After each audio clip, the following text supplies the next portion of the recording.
Hello, and welcome to TNT USA Coins. My name's Tom, and today I wanted to do a penny hunt.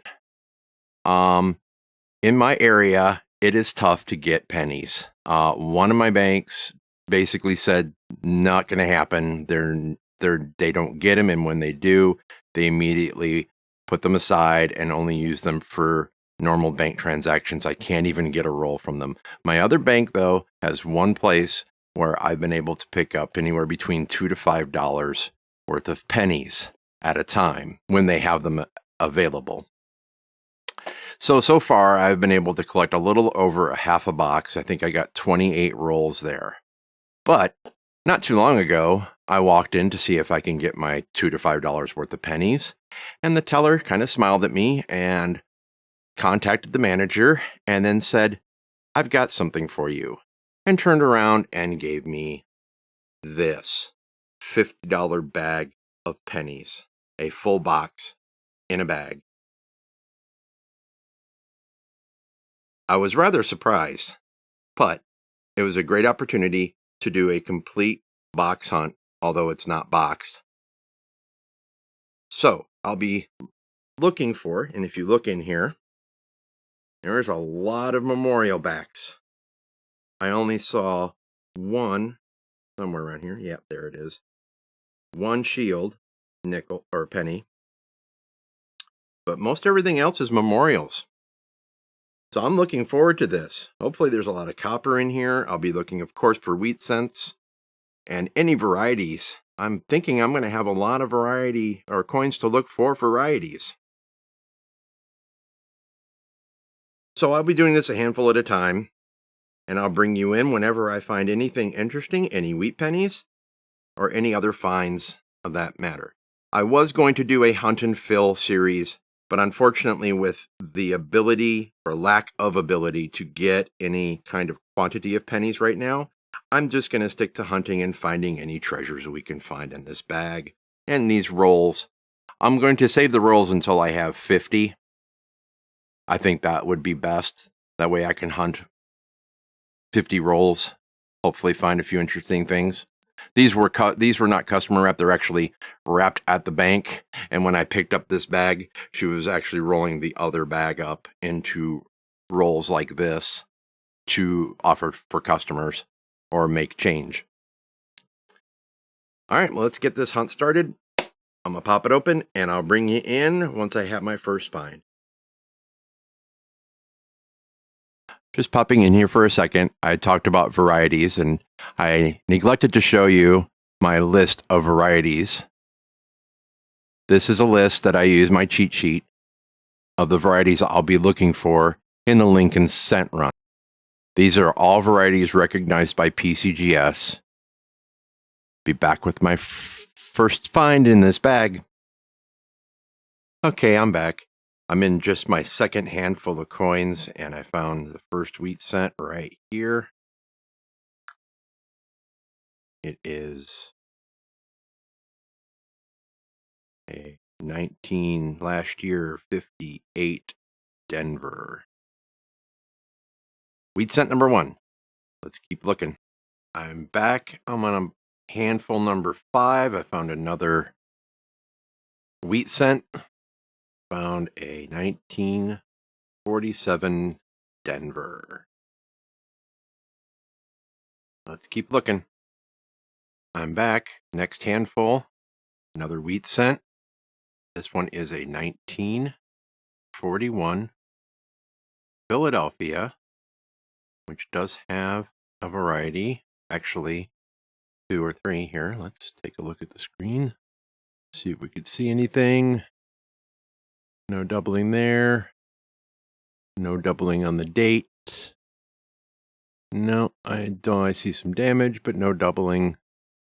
But another number 3 wheat cent on the board. Let's keep looking. I found a wide AM 2000 Philly. Huh. All right, I am back. I am on the next pile I have pulled out. I have under the scope right now a 2000 Philly Lincoln Cent And we are looking for the wide AM. And there you go. That is a wide AM 2000 Lincoln Cent, a recognized variety by Professional Coin Grading Service, PCGS. Very nice red example right here. Try not to put my fingerprints all over it. But yes, very nice example. A treasure found in this bag. All right, let's keep looking. I'm back a few handfuls later. Wheat cent number 4, 1954, Philadelphia. Keep on looking.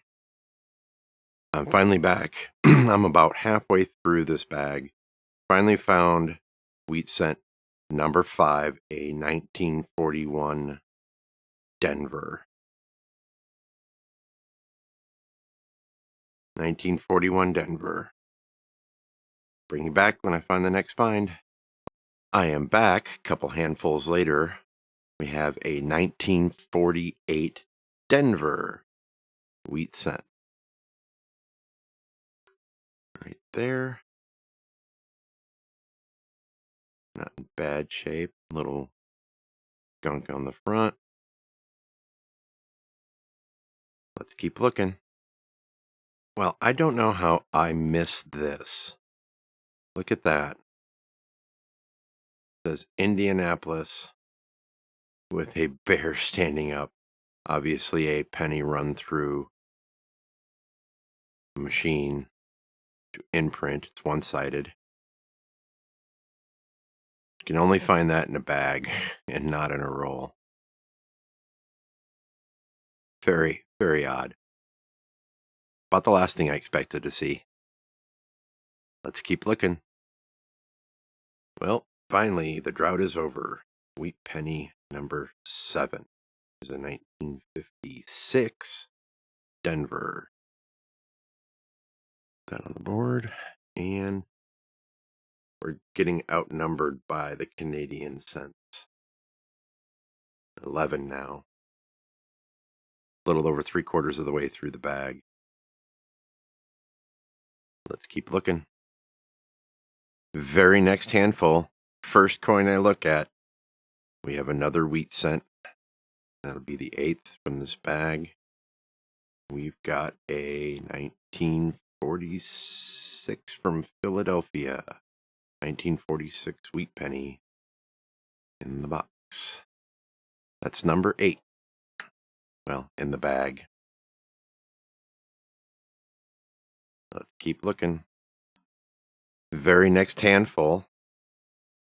Spotted it from the reverse, turned it over, and I've got a 1946 Denver wheat cent right there.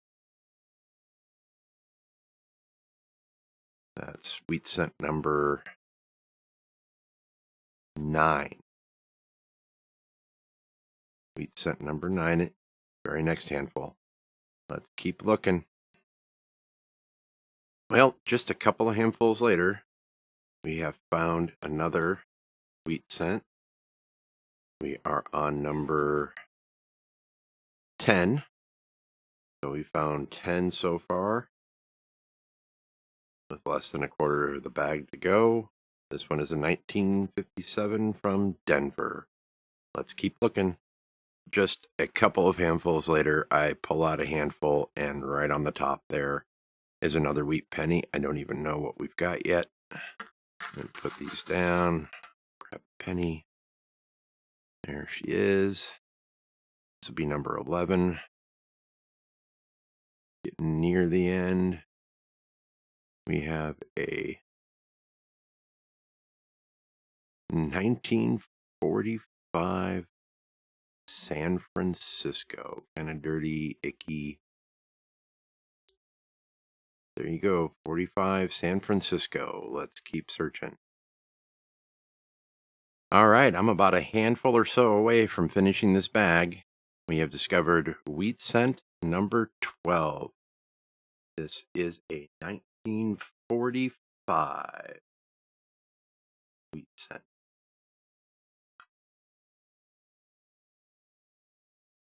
1945, Philadelphia. There it is. All right, let's keep looking. Well, I'm back. This is the remaining cents I have to go through. And right there, I found a 1945 D. That's the 13th wheat cent in this bag.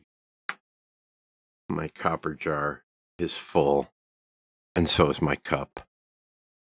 Right there, the red Solo cup, all copper. Got this much to go. I'll bring you back if I find anything in this pile. Otherwise, I will bring you back for a recap of what I found. Be back shortly. I think I found something. Yep, we got one. All right, I am back, and a surprise near the end of this bag.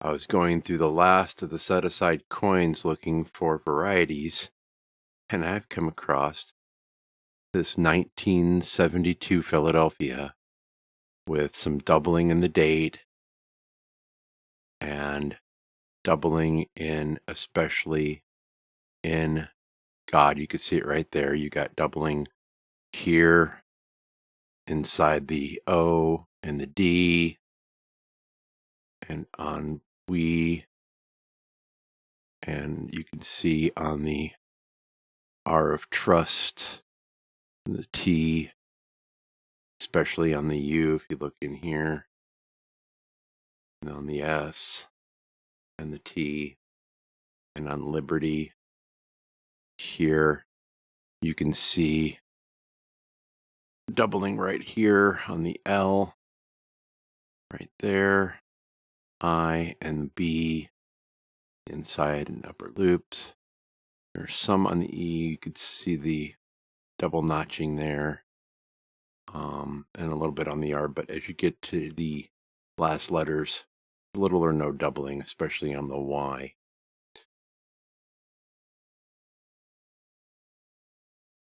I went and spent a little time trying to find out which variety this was, and I was comparing both the FS 104 and the FS 107, which look very similar. There are some differences you can find. I will first here, let's go ahead and I'm going to show you the FS 107 on Wexler's. Here you can see compared to mine, got very similar on the G, O, and D compared to on the screen on my microscope. Do some here.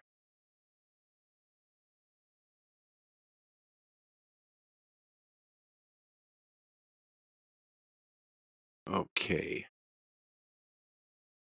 On the 107, there are a couple die markers which can be found on some of the earlier die state examples.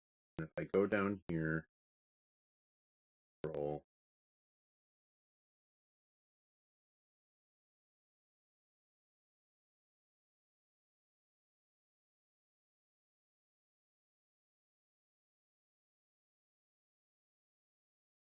the most prominent die markers actually under the VDB, as you can see right there. It's actually a pretty good view. Right there, that little mark right there, compared to 7.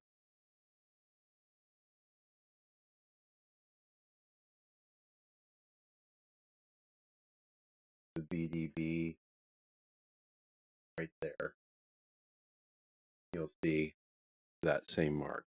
So that to me confirms this is the FS 107. Not a bad find. Rather it be the 104, which is worth a lot more and harder to find. But the 107 is a nice find, a little treasure to add to the collection. I'm going to keep looking through the rest of these, and I'll be back shortly with a wrap up. Let's keep looking. Well, I am back. I am done sorting all the coins from this $50 penny bag, cent bag. These are all my finds here. I'll go from the top here.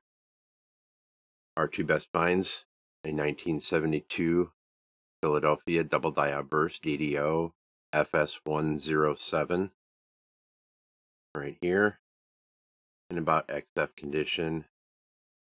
Not a major find, but a neat find nonetheless, knowing that they are still out there in the wild to be found. The other nice find is this really nice 2000 wide AM.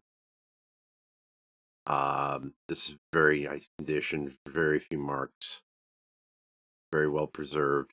I believe it to be about a 65 red. Has about a $20 market value in or around. A nice find. We also found this elongated coin from a penny press with the Indianapolis at the top and the bear. Did a little bit of research. This is from the Indianapolis Zoo.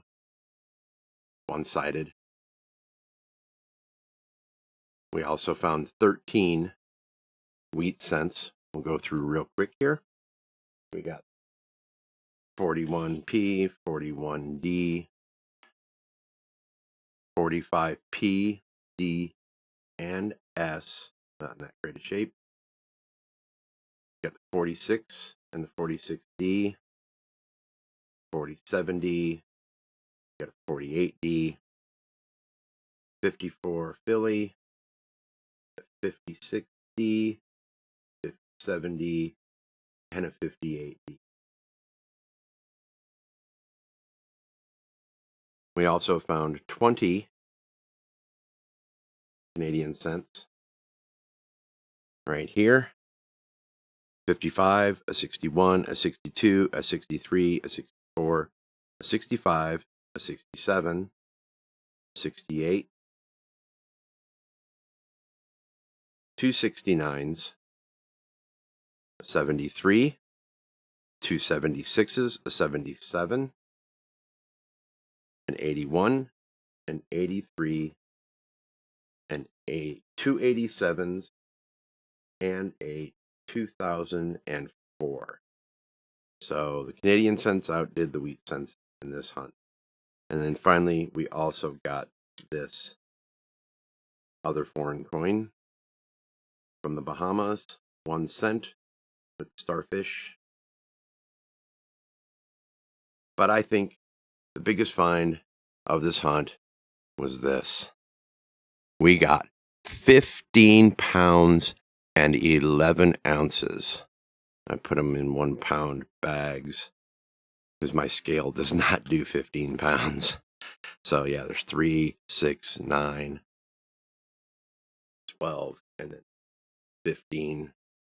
And on the top, the other 11 ounces.